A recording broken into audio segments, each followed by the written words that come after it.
చాలా ఆశ్చర్యకరమైన విషయం. చాలామందికి బహుశా తెలీదు. రాజ్ నిడుమోరు మీకు యాక్చువల్లీ ఏమవుతారండి? నాకు గురువు లాంటి అక్కయ్య రమాదేవి. ఆమె కొడుకు వీడు బాబు రాజ్.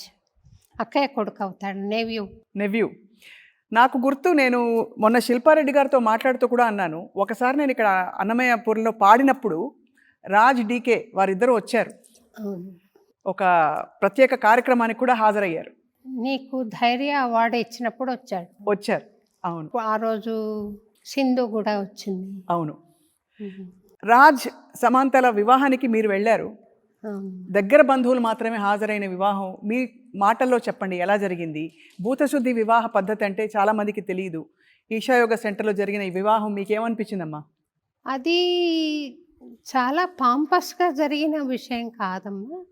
కాకపోతే చాలా సెరైన్గా ఒక స్పిరిచువల్ అట్మాస్ఫియర్లో, డివైన్ అట్మాస్ఫియర్లో జరిగింది.